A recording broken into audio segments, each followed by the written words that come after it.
এই হিমন্ত বিশ্ব শৰ্মা বা বিজেপি চৰকাৰে তেওঁলোকক বাপেকৰ ঘৰ পইচা দি থকা নাই। এই যে টেক্স এটা তেওঁলোকে যে পাউডাৰ হিমানি যে ঘঁহিছে, কাপোৰযোৰ যে কিনিছে 400-500 টকা দি 500 টকীয়া কাপোৰযোৰত যে 18% GST আৰু আপোনাৰ তেওঁলোকে যে টেক্স দিছে, চাবোন টুকুৰা যে লৈছে, চাবোন টুকুৰা 10 টকাত যে 1 টকা 80 পইচা টেক্স চৰকাৰ ঘৰলৈ গৈ আছে, সেইবোৰেতো ঘূৰি পেলাই আল্টিমেটলি লোন চোন লৈ মেলি এইটো হৈ আহিছে।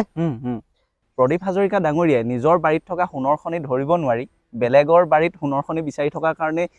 ইমান এজন অভিজ্ঞ ব্যক্তিক নিজৰ হাতৰ পৰা হেৰুৱালে বুলি ভাবেনে আপুনি? চনৰ সময়ত আমি 26ৰ নিৰ্বাচনত কিছুমান আজব ঘটনা দেখিছিলোঁ। দেখিবলৈ গ'লে আমি বহু বাঘা নেতা আপোনাৰ ডলাৰ বগৰীৰ নিচিনাকে লাহেকৈ আন এটা দললে তেওঁলোকে প্ৰবজন কৰিলে, তাৰ ব্যতিক্ৰমো নহয় অভিপ্সিত শইকীয়া। আচলতে কিহৰ কাৰণে? ক্ষমতাৰ ৰাগিত মতলীয়ান হ'বৰ কাৰণে আহিছে নেকি?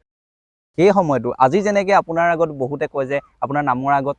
প্ৰদীপ হাজৰিকাৰ পিছফালে চুৰি মাৰিলে, এনেকুৱা বিভিন্ন ধৰণৰ শব্দ আপুনি শুনিছে হয়তো। আৰু এটা বিশেষভাৱে মই সেইখিনি সময়ত ক'ব লাগিব যে আঁঠুৱা চাই ঠেং মেলা, মই যেনেকে ক'লো বহু সময়ত 2031 চনত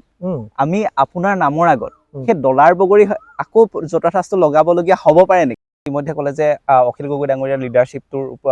প্ৰতি আকৃষ্ট হৈ আপুনি দললৈ আহিছিলে। আচলতে হাতীৰ খোৱা দাঁত আৰু দেখুওৱা দাঁত দুটা বেলেগ বেলেগ। এতিয়া মই আপোনাৰ পৰা জানিব বিচাৰিম আচলতে নিজৰ স্বাৰ্থ পূৰণৰ কাৰণে আপুনি আহিছে নেকি? যেনেকৈ হাতীয়ে খাই থাকোতে এটা দাঁতেৰে খায় আৰু বেলেগে। বিৰোধীৰ বৰ্তমান সময়ত কিন্তু একেবাৰে ভূমিকা একেবাৰে তিনেই নগণ্য বুলি ক'ব লাগিব। বিশেষকৈ সদনত ক'বলৈ গ'লে আপুনি নিশ্চিতভাৱে কৈছে যে অখিল গগৈ ডাঙৰীয়া একমাত্ৰ অখিল গগৈ ডাঙৰীয়াহে বিৰোধী ভূমিকা পালন কৰি আছে। সেই সিংহৰ মাজত এই অখিল গগৈ ডাঙৰীয়া অকলে যুঁজ দিব পাৰিব জানো? ৰাইজৰ দলে কিন্তু 31 হওক নিৰ্বাচনত কিন্তু শক্তিশালী ৰূপত অসমত আত্মপ্ৰকাশ কৰিব, সেইটো কিন্তু ফাইনেল। কিন্তু আপুনি চাব অখিল গগৈ ডাঙৰীয়াক বহুতে কয় যে মুখ্যমন্ত্ৰীৰ এজেণ্ট, আপুনি শুনিছে? হয়, শুনিছো নিশ্চিতভাৱেই। আপোনাৰ কিন্তু ফেচবুক একাউণ্টটো যদি মই চাওঁ, সপৰিয়ালৰ সৈতে যোৱা বছৰ 2025 বৰ্ষৰ ফেব্ৰুৱাৰী মাহত, ফেব্ৰুৱাৰী 6 তাৰিখ নেকি, মই এবাৰ চাইছিলো, সপৰিয়ালৰ সৈতে মুখ্যমন্ত্ৰী ডাঙৰীয়াৰ লগত কিন্তু ফটো এখন দেখা পাইছিলো। মই বিশেষ জনামতে আপোনাৰ স্বাস্থ্যজনিত কাৰণৰ কাৰণে লক্ষাধিক টকা মুখ্যমন্ত্ৰীৰ পৰা আনিছিলে, সেয়া কিন্তু প্ৰদীপ হাজৰিকা ডাঙৰীয়াৰ নেতৃত্বত বুলি ক'ব লাগিব। তাৰ পাছত আপুনি প্ৰদীপ হাজৰিকা ডাঙৰীয়াক পিছফালৰ পৰা যিটো ৰাইজে কয় বৰ্তমান চুৰি মাৰি আপুনি ৰাইজৰ দললৈ আহিলে, আপুনিও সেই মুখ্যমন্ত্ৰীৰ এজেণ্ট হিচাপে বৰ্তমান ৰাইজৰ দলত ছদ্মবেশ ধাৰণ কৰি আছে নেকি? এই যে যিবোৰ মন্ত্ৰী হ'ল এতিয়া, এই মন্ত্ৰীবিলাকো এতিয়া মন্ত্ৰী হৈ থকা নাই। এই মন্ত্ৰীবিলাকৰ অৱস্থাটো আপুনি, মই ভালকে এতিয়া ক'বলৈ বেয়া শব্দটো, এই মন্ত্ৰীবিলাক এতিয়া হৈছে হিমন্ত বিশ্ব শৰ্মা মহৰী। আপুনি মন্ত্ৰীবিলাকে এতিয়া বাজেটখন যে বনাইছে, বাজেটখন গৈ পেলাই বাজেটখন তেওঁৰ বস্তু নাই বিশেষ, সেই হিমন্ত বিশ্ব শৰ্মাৰ লগত বহি লৈ পেলাই হিমন্ত বিশ্ব শৰ্মাই যিটো কৈছে সেইটোৱে চলাই আছে। এতিয়া মানে মন্ত্ৰীসকল হৈ গ'ল কমপ্লিট মানে মহৰী। মই একদম মহৰী, আপুনি একদম পুৰা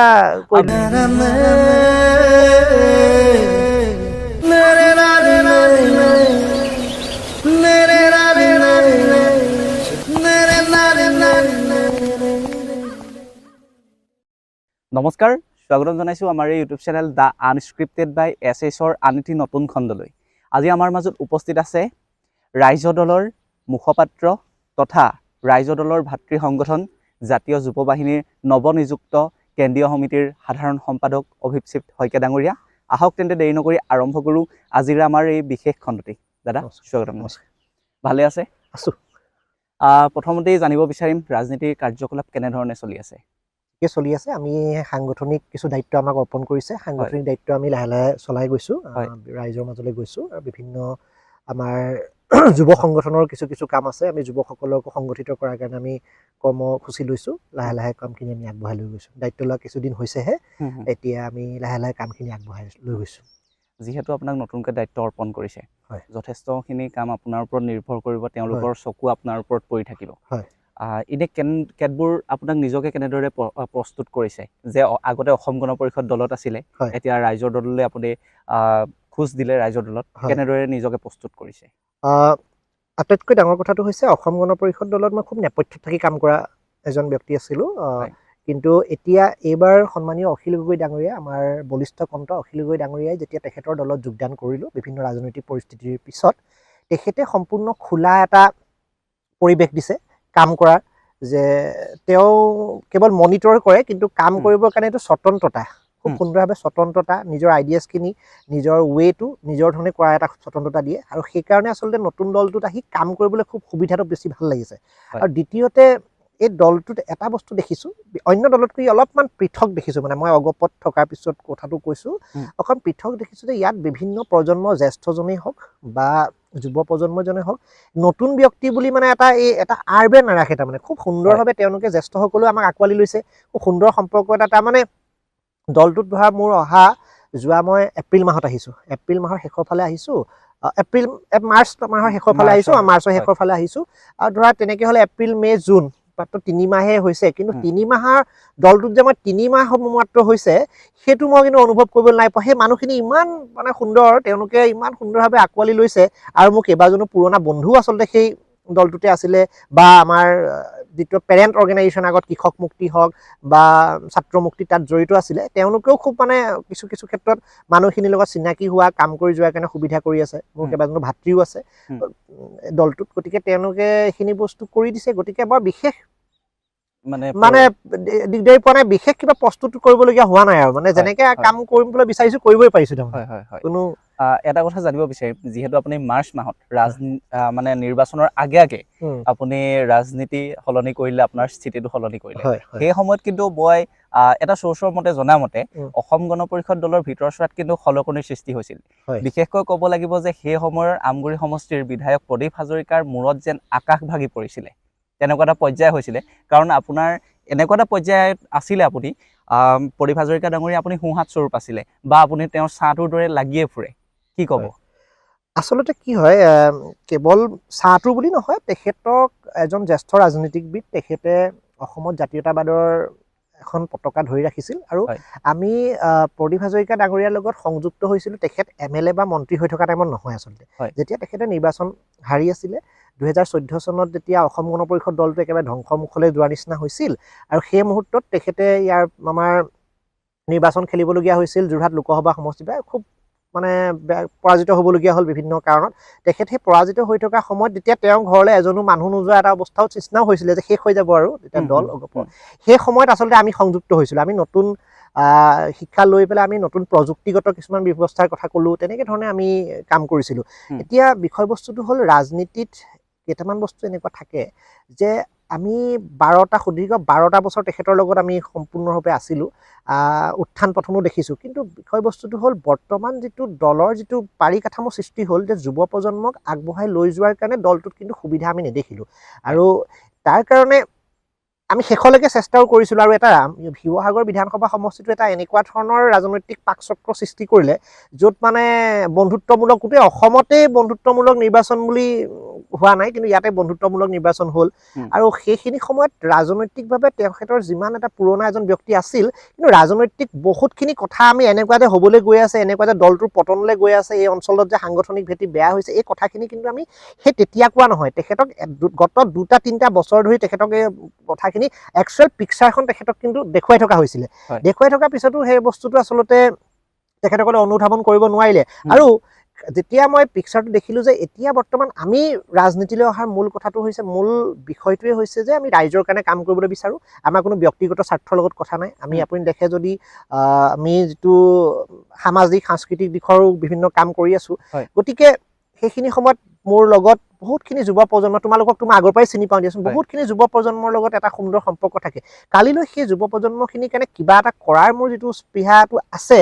সেইটো মই কোনটো ট্ৰেকত গ'লে মোৰ সুবিধা হ'ব এইটো মই চিন্তা কৰিবলগীয়া বাধ্য হ'লোঁ আৰু আজি ডেটত অহাৰ লগে লগে আমি অন্ততঃ সেই যুৱকখিনিৰ কাৰণে কিবা এটা কৰাৰ পৰিকল্পনাটো আৰম্ভ কৰিবলৈ এটা সুযোগ পাইছোঁ গতিকে সৰগ ভাগি পৰিছে বুলি মই নাভাবোঁ এজন ব্যক্তিৰ কাৰণে কোনো তেনেকুৱা ডাঙৰ কিবা হৈছে বুলি নাভাবোঁ হয় মই ওলাই অহাৰ লগে লগে বহুতখিনি পুৰণা ব্যক্তিয়ে হওক নতুন ব্যক্তিয়ে হওক আচলতে এই দলটোৰ পৰা আঁতৰি আহিলে আৰু দ্বিতীয় কথাটো হৈছে অসম গণ পৰিষদ দলত নতুন প্ৰজন্মক আচলতে আগবঢ়াই দিয়াৰ তেওঁলোকৰ এই ছিষ্টেমটো চেইনটো হোৱাই নাই এতিয়া আপুনি চাওকচোন পুৰণি আমগুৰি সমষ্টিটোৰ পৰাই বহুত পটেঞ্চিয়েল থকা যুৱক আছিল বহুত পটেঞ্চিয়েল থকা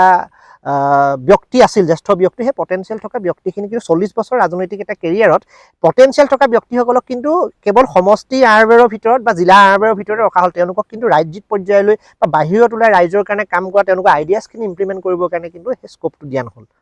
এনেকুৱা ধৰণৰ বিষয় যদিও আপুনি তেনেকৈ কৈছে, মই তথাপিও এটা আপোনাৰ পৰা জানিব বিচাৰিম। হয়। ক'লে আপুনি নেপথ্যত থাকি বহুখিনি কাম কৰিছিলে। হয়, হয়। আমি দেখি আছিলোঁ আপোনাৰ বিভিন্ন সময়ত যেতিয়া 21 চনত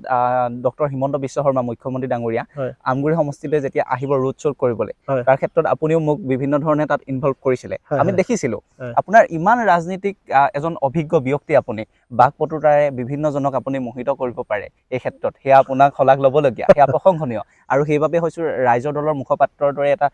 গুৰুত্বপূৰ্ণ পদ আপোনাক ইতিমধ্যে অৰ্পণ কৰিছে। মোৰ কথাটো হ'ল আচলতে সেই সময়ত প্ৰদীপ হাজৰিকা ডাঙৰীয়াই নিজৰ বাৰীত থকা সোণৰ খনি ধৰিব নোৱাৰি বেলেগৰ বাৰীত সোণৰ খনি বিচাৰি থকাৰ কাৰণে ইমান এজন অভিজ্ঞ ব্যক্তিক নিজৰ হাতৰ পৰা হেৰুৱালে বুলি ভাবেনে আপুনি? ৰাইজে কিন্তু উপলব্ধি কৰে। আচলতে সেইটোৱে কথা, তাৰমানে ৰাজনীতি কৰিবলৈ হ'লে কিছুমান ষ্ট্ৰেটেজি লাগিব, এটা থিংক টেংকৰ প্ৰয়োজন।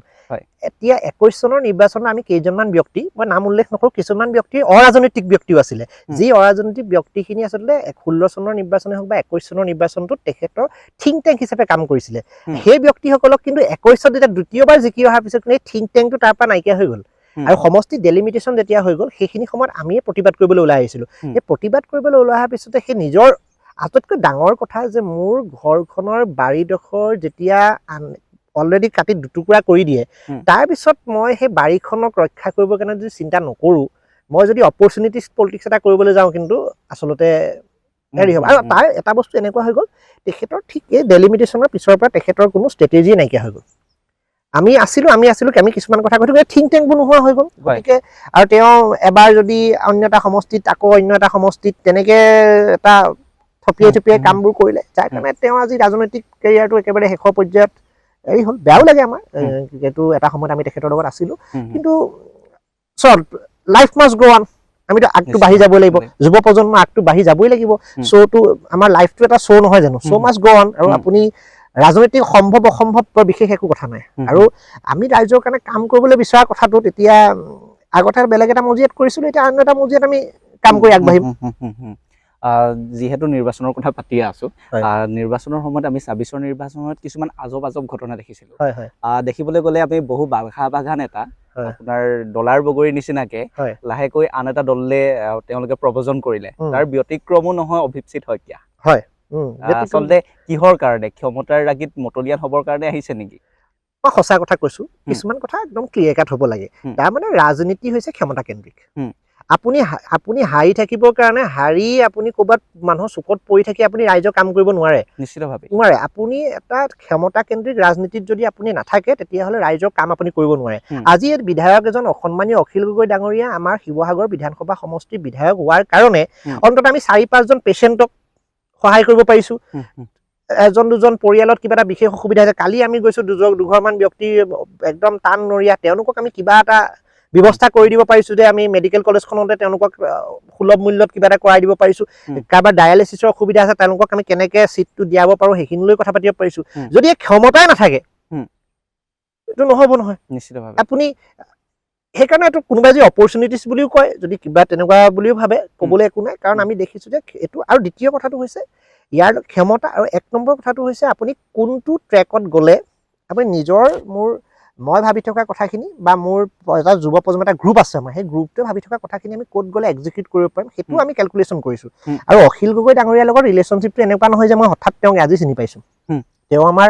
লুখুৰাখন গাঁৱৰে, মোৰ দেউতা আমগুৰি হায়াৰ ছেকেণ্ডেৰী প্ৰিন্সিপাল আছিলে। গতিকে সেই লুখুৰাখন গাঁৱতে তেখেতৰ ঘৰ। তাৰপিছতে আমাৰ একেবাৰে ওচৰৰ অঞ্চলৰ তেখেত এজন ব্যক্তি। আমগুৰি আৰু লুখুৰাখন গাঁৱৰ মাজত এটা সম্পৰ্ক আছে। তেনেকুৱা ধৰণৰ মোৰ কেইবাজনো ককাইদেৱে তেওঁক দুষ্টি বন্ধু এনেকে ধৰণেই মাতে। গতিকে তাৰপিছতে মোৰ এজন ভাতৃ, তেওঁ আজি বহুত বছৰ দিন তেখেতৰ লগতেই আছে। চ' আমি কেতিয়াবা কেজুৱেলি তেখেতক লগ পাওঁ, কেজুৱেলি লগ পালে অসমৰ কথা, ৰাজনীতিৰ কথা কেতিয়াবা পাতোঁ। এইটোতো তেনেকুৱা নহয় যে ৰাজনীতি মই আগত বেলেগ এটা পাৰ্টিত আছিলোঁ বুলি মই তেওঁৰ লগত নাপাতিম, এনেকুৱা কথা নহয়। কিন্তু ভিজন আছে ব্যক্তিজনৰ, মানে মানুহে তেখেতে অলপ কেতিয়াবা হুলস্থুল কৰে, সেইটো তেওঁ এটা স্বভাৱগত হেৰি, আৰু সেইটো হুলস্থুল কৰাৰ কাৰণে আচলতে তেওঁ সিংহৰ দৰে গৰ্জি থাকিব পাৰিছে। আৰু কিন্তু তেখেতৰ এটা আটাইতকৈ ডাঙৰ কথাটো যে সাংঘাতিক ধৰণৰ ষ্টাডি আছে, কিতাপ পঢ়ে। জুবিন গাৰ্গে যিটো কথা কৈছিলে, কিতাপ যদি নপঢ়ে তেতিয়াহ'লে কোনো কামেই কৰিব নোৱাৰে, কিন্তু কিতাপ পঢ়াৰ তেখেতৰ যিটো প্ৰৱণতা আছে, সেইটো মোক মানে বিৰাট আসক্ত কৰিলে। আৰু এতিয়া ৰাইজৰ কাৰণে কাম কৰিব লাগিব। আৰু মই এটা কথা খোলাখুলিকৈ কওঁ, কোনোবাই বহুতে মোক এনেকুৱাও ধৰণৰ সোধে যে হেৰি নহয়, এতিয়াতো বিজেপি একদম জয় ময়ময় অৱস্থা, বিজেপিটো চাৰিওফালে চৰকাৰ তেওঁলোকৰ 102টা আসন জিকিছে আপোনাৰতো ময়ূৰ বৰগোহাঁইৰ লগতো ভাল আছিলে পবিত্ৰ মাৰ্ঘেৰিটাৰ লগতো আপোনাক ভাল চিনাকি আপুনিতো বিজেপি যাব লাগিছিলে মই ক'লো এটা কথাই কওঁ যে মই এতিয়া মানে তুমি এনে সাগৰতে যাব পাৰিলা কুঁৱাত কেলে আছা মই যে কুঁৱাৰ এক বাল্টিং পানী হৈ থকাই মই ভাল পাম সাগৰৰ এবাল্টিং পানী হোৱাতকে কুঁৱাৰ এবাল্টিং পানী হৈ থাকিলে অন্ততঃ সেই কুঁৱাৰ পানীটোৱে আকৌ মোৰ ঘৰৰ পিয়া পৰায় কিন্তু আপুনি সাগৰৰ পানীটো খাব নোৱাৰে নিশ্চিতভাৱে এটা কথা জানিব বিচাৰিম যিহেতু আপুনি বিজেপিৰ কথা ক'লে গতিকে মই এটা কথা জানিব বিচাৰিম এতিয়াতো আপুনি আঁঠুৱা চাইড ঠেং মেলিলে বুলিয়ে ক'ব লাগিব নিৰ্বাচনৰ আগতে আঁঠুৱা চাইড ঠাং মেলিবলৈ হ'লে মই বিজেপিত মেলিলোহেঁতেন কাৰণ বিজেপিটো চৰকাৰ কৰি আছে মইতো বিৰোধীহে মেলিছো বিৰোধীত মেলাৰো এটা কাৰণ আছে হয়তো মোৰ বোধেৰে কাৰণ সেই সময়ত আপোনাৰ ইতিমধ্যে আপুনি ক'লে যে প্ৰদীপ হাজৰিকাৰ অৱস্থা একেবাৰে তথৈবচ অৱস্থা বুলি কৈছিলে সেই কথা জানিয়ে আৰু বিজেপি যে জয়ী হ'ব পাৰে বা অখিল গগৈ ডাঙৰীয়া এই নিৰ্বাচনত যিহেতু শিৱসাগৰ সমষ্টিত জয়ী হ'ব বুলি আপুনি অখিল গগৈ পাৰ্টিত জইন কৰিলে তাৰ মানে কথাটো এনেকুৱা ধৰণৰ হ'ল এই মই কথাটো আকৌ ভালকে ক্লিয়াৰ কৰি দিছো প্ৰদীপ হাজৰিকা ডাঙৰীয়া হাৰিব বুলি সেইটো জনাটো একদম ফাইনেল সেইটো তেওঁক যদি ডাইৰেক্ট ফাইট হোৱা হ'লেও তেখেত নিৰ্বাচনত হাৰিলেহেঁতেন কাৰণ সাংগঠনিক কোনো ভেটি পুৰণি এই যিটো শিৱসাগৰৰ পাৰ্ট হয় তাত নাই সাংগঠনিক ভেটি নাথাকিলে যিকোনো ইলেকশ্যন খেলি পেলাই জিকি অহা ইমান সহজ কথা নহয় আৰু দ্বিতীয় কথাটো হ'ল যেতিয়া প্ৰাৰ্থী যেতিয়া তিনিজন হোৱাৰ লগে লগে অখিল দাক আমি আগৰ পৰা জানো তেখেতৰ এটা ভইচ আছে অঞ্চলটোৰ কাৰণে মাত মাতিব লাগিব আৰু আনফালে এনেকুৱা এজন ব্যক্তি আছিলে যিজন ব্যক্তিয়ে ইলেকশ্যন চাগে তুমি চাবা ইলেকশ্যনৰ আগদিনাখনি মোৰ গাড়ী ভাঙি তেওঁলোকে আমাক আক্ৰমণ কৰিছিলে অস্ত্ৰ লৈ তেনেকুৱা এজন ব্যক্তি থাকিলে শিৱসাগৰীয়া সন্মানীয় ৰংপুৰীয়া শিৱসাগৰীয়া ৰাইজক আমি আগবঢ়াই নিবলৈ হ'লে তেতিয়াহ'লে এজন সুদক্ষ ব্যক্তি লাগিব অখিল গগৈ ধৰণৰ ব্যক্তি আৰু তেখেতৰ প্ৰয়োজন শিৱসাগৰৰ পৰা যিকিজটো আছে অসম বিধানসভাত তেখেতৰ প্ৰয়োজনতা আছে আপুনি চাওক আজি অসম বিধানসভাখনত মানে গোটেই বিৰোধী বিধায়কখিনি বাদ দি আটাইতকৈ শক্তিশালীভাৱে তাত মাত মাতি থকা মানুহজন তেখেত আৰু আমি জয়ী হোৱাটোত আৰু এটা তাত পলিটিকেল কেলকুলেশ্যন আছে যদি প্ৰদীপ হাজৰিকা ডাঙৰীয়া বা তেখেতে কি হ'ল তেখেতকতো এবাৰ ভোট কাটিবৰ কাৰণে ব্যৱহাৰ কৰিছিল ভোট কাটি তেখেতৰ যদি ভোট কাউণ্টটো বেছি বৃদ্ধি হৈ যায় বেছি বৃদ্ধি হৈ গ'লে হয়তো আমাক অসুবিধা কৰিলেহেঁতেন গতিকে মানুহে ভাবে যে মানুহে এটা নেৰেটিভ সৃষ্টি কৰিছে যে অখিল গগৈক সহায় কৰিবৰ কাৰণে বন্ধুত্বপূৰ্ণ খেল সেইটো কিন্তু নহয় তাৰমানে জাতীয়তাবাদী ভোটখিনি কাটিবৰ কাৰণে যিখিনি জাতীয়তাবাদী ভোট আচলতে যদি বিজেপি আৰু ৰাইজৰ দল মানে অখিল গগৈৰ মাজত যদি নিৰ্বাচন হ'লহেঁতেন জাতীয়তাবাদী পক্ষৰ ভোটখিনি কিন্তু পালেহেঁতেন অখিল গগৈ ডাঙৰীয়া গতিকে এজন তেনেকুৱা জাতীয়তাবাদী মূলৰ মানুহক তাত ভোট কাটিবৰ কাৰণে ব্যৱহাৰ কৰি যাতে জাতীয়তাবাদী ভোটটো ভাঙি এটা জেগাত ৰাখি দিব পাৰে যিটো নেকি আপোনাৰ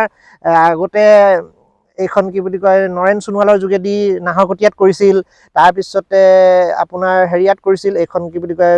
নৰ্থ লখিমপুৰত উৎপল দত্তক বন্ধুত্ব খেলপূৰ্ণ খেলাই যি ধৰণৰ কৰিছিল একেটা পলিচি ইয়াত লৈছিল কিন্তু বিপৰীতে অখিল গগৈ ডাঙৰীয়া আছিলে আৰু আমাৰ ষ্ট্ৰেটেজি আছিল যে আমি এই ভোট কাউণ্টটো তেখেতেতো আজি 25টা বছৰ জিকিলে তেখেত যেতিয়া জিকিবলৈ নোৱাৰে গতিকে তেখেতৰ যাতে জাতীয়তাবাদী পৰ্চনৰ ভোট কাউণ্টটো যাতে 35,000 বা 40,000লৈ গৈ পেলাই এইফালে বেয়া নকৰে সেইকাৰণে সেই ভোটখিনি আমি কেনেকৈ কনভাৰ্ট কৰিব পাৰোঁ সেই লাইনত আমি কাম কৰিলোঁ মই এইটো কথা সুধিব বিচাৰিছিলোঁ আপোনাক যে আগন্তুক 2031 চনৰ বিধানসভা নিৰ্বাচন আহি আছে সেই সময়তো আজি যেনেকৈ আপোনাৰ আগত বহুতে কয় যে আপোনাৰ নামৰ আগত প্ৰদীপ হাজৰিকাৰ পিছফালে চুৰি মাৰিলে এনেকুৱা বিভিন্ন ধৰণৰ শব্দ আপুনি শুনিছে হয়তো আৰু এটা বিশেষভাৱে মই সেইখিনি সময়ত ক'ব লাগিব যে আঁঠুৱা চাই ঠেং মেলা মই যেনেকৈ ক'লোঁ বহু সময়ত 2031 চনত আমি আপোনাৰ নামৰ আগত সেই ডলাৰ বগৰী আকৌ যথাযথ লগাবলগীয়া হ'ব পাৰে নেকি তাৰমানে এটা কথা নহয় প্ৰদীপ হাজৰিকা ডাঙৰীয়া হাৰি থাকোঁতে মই তেওঁৰ লগত আছিলোঁ নহয় আছিলোঁ 12টা বছৰটো মইতো জাপ মৰা নাই মাৰিছিলোঁ নাই মই এইটো ৰাজনৈতিক পৰিস্থিতিত জাপ মাৰিলোঁ আপুনি মনত ৰাখিব এই এতিয়া আপোনাৰ ইয়াতে ক'লোঁ মই আকৌ ভূপেন বৰাৰ নিচিনা কৈ পেলাই বাগৰা মানুহ নহয় দেই কথাটো মই কৈ দিছোঁ চিধা চিধিকে যে 31 চন হওক 31ৰ পিছত 36 হওক আপুনি দেখিব মোক ৰাইজৰ দলতে আৰু দলে যিটো দায়িত্ব পালন কৰিবলৈ কয় সন্মানীয় অখিল গগৈ মই লিডাৰশ্বিপৰ প্ৰতি আকৃষ্ট হৈ আহিছোঁ অখিল গগৈ ডাঙৰীয়া লিডাৰশ্বিপৰ কাৰণে মনত ৰাখিব অনাগত 10টা বছৰত কিন্তু অসমক যদি যিটো বিজেপিৰ ফেচিষ্ট নীতি বৰ্তমান চলিছে সেই ফেচিষ্ট নীতিটোক যদি কাউণ্টাৰ কৰি পেলাই এটা বিৰোধী শক্তি জেনেৰেট হ'ব লাগে সেইটো কিন্তু কেৱল অখিল গগৈ ডাঙৰীয়াহে পাৰিব আৰু আমাৰ দৰে যুৱ প্ৰজন্ম কেৱল মই নহয় শিক্ষিত প্ৰজন্ম ওলাই আহিছে শিক্ষিত প্ৰজন্ম এতিয়া অখিল গগৈৰ লগত আপুনি চাব শিক্ষিত প্ৰজন্ম আমি যেদিনা জাতীয় যুৱ বাহিনীৰ যেতিয়া আমি প্ৰতিষ্ঠা দিৱস কৰিছিলোঁ 3 জুলাইত তেতিয়া চাব আপুনি মানচেষ্টাৰৰ পৰা পাছ কৰি অহা ইঞ্জিনিয়াৰ IITৰ পৰা অহা ইঞ্জিনিয়াৰ্ছ তেওঁলোকে আহি দলটোত যোগদান কৰিছে কেৱল তেওঁ অকল পঢ়া শুনা বুলি নহয় মানে খাটি খোৱা আমাৰ ডেকা যুৱচামো আহি পেলাই কোনোবাই কৃষিৰ লগত জড়িত কোনোবাই বাণিজ্যৰ লগত জড়িত কোনোবাই এণ্টাৰপ্ৰেনাৰশ্বিপৰ লগত জড়িত সেই সকলো আহি পেলাই সংগঠিত হৈছে কাৰণ এই লিডাৰশ্বিপ আৰু তেখেতৰ এটা ইকনমিক ভিজন আছে অসম প্ৰদেশখনৰ কাৰণে ইকনমিক ভিজন আছে মই কাম কৰিবলৈ ভাল পাম সেই ইকনমিক ভিজনটোত কেনেকৈ আন্দোলন লোৱাৰ কাৰণে কাম কৰিবলৈ যাব পাৰিম ৰাজনৈতিক অপৰচুনিটিটোৰ কথা নহয়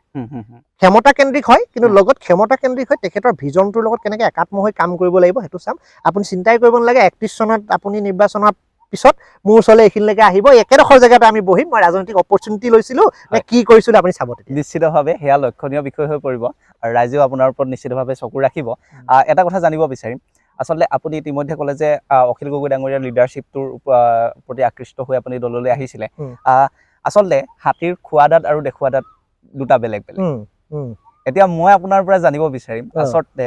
নিজৰ স্বাৰ্থ পূৰণৰ কাৰণে আপুনি আহিছে নেকি যেনেকৈ হাতীয়ে খাই থাকোতে এটা দাঁতেৰে খায় আৰু চুবাওঁতে বেলেগে এটা মোৰ ব্যক্তিগত স্বাৰ্থ বুলি ক'বলৈ হ'লে মই এতিয়া গৈ পেলাই ক'ৰবাত ঠিকা টুকুৰি লৈ পেলাই কিবা এটা 2 নম্বৰী কাম কৰি পেলাই চিণ্ডিকেটত লাগি সেইটো মোৰ ব্যক্তিগত স্বাৰ্থ হ'ব মই ৰাইজৰ কাৰণে এটা পেচেণ্ট দুজনক সহায় কৰিবলৈ যে বিচাৰিছো কালি গৈছো আপুনি যাব মই এতিয়া আমাৰ ভূঞাহাট অঞ্চলতে আমি গৈছো কালি ঠিকা টুকুৰি নহয় ঠিক ধৰক মই ক'বলৈ গ'লে কোনোবা এটা বিধায়ক পদৰ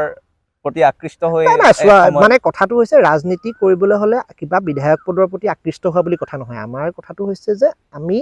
প্ৰথম কথাটো হৈছে মোৰ যিখিনি মানুহৰ লগত আমি উঠা বহা কৰিছো তেওঁলোকক আমি মানে এইটো একদম ক্লিয়াৰ কথা অভিজিত শইকীয়াক যদি জনা মানুহখিনিক সোধা যায় যে আমি সাংস্কৃতিক কৰ্মৰ লগত জড়িত হৈ থাকোঁ সাংগঠনিক দিশবিলাকৰ লগত জড়িত হৈ থাকোঁ বিভিন্ন অনুষ্ঠানৰ লগত জড়িত হৈ থাকোঁ গতিকে অভিজিত শইকীয়াক ওচৰৰ পৰা যি পাইছে তেওঁ যি জানিছে তেওঁ জানিব যে অভিজিত শইকীয়াই মানে কি ধৰণে কাম কৰিব বিচাৰিছে মানুহৰ কাৰণে কেনেকৈ কাম কৰিবলৈ বিচাৰিছে সেইটো তাতেই আছে গতিকে এইটো এনেকুৱা নহয় যে কিবা এটা অপৰচুনিটিৰ কথা তেনেকুৱা নহয় আৰু এইটো হাতী দেখুওৱা দাঁত বুলি নহয় মই হাতী বুলি ভবাই নাই নিজক মই এইবোৰ ভাবোঁ যে মই মানুহৰ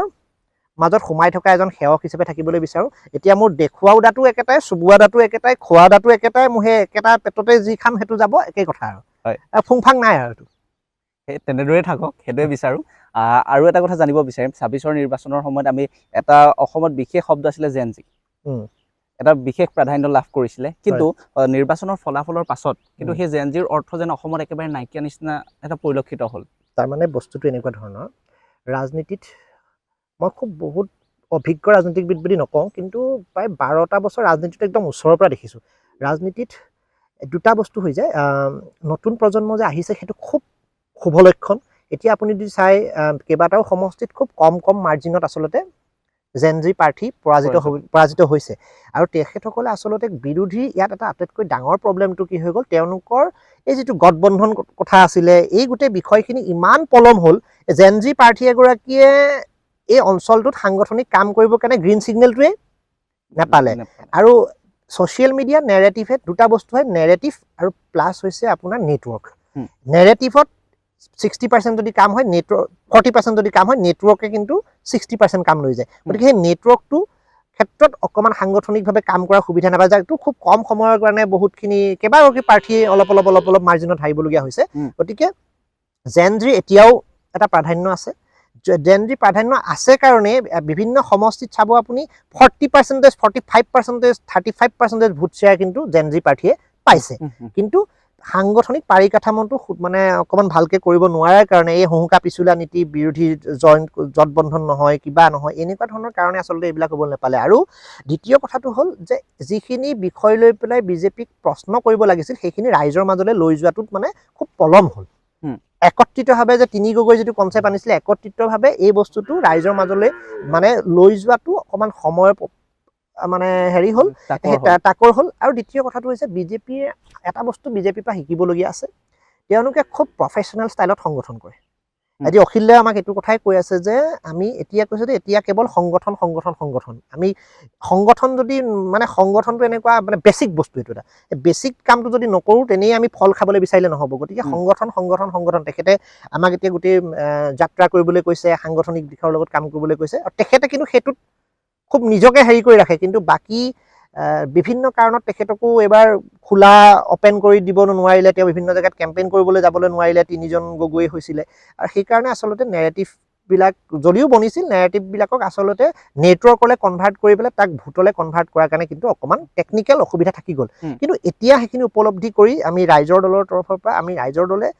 ৰাইজৰ মাজত গৈ আমি সাংগঠনিক কৰ্মসূচী এতিয়া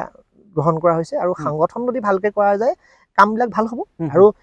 যিমান জেনজি যি হ'লেও কিন্তু আটাইতকৈ পলিটিক্সৰ আটাইতকৈ গুৰুত্বপূৰ্ণ কথাটো হৈছে মোৰ বুথ সমিতিখন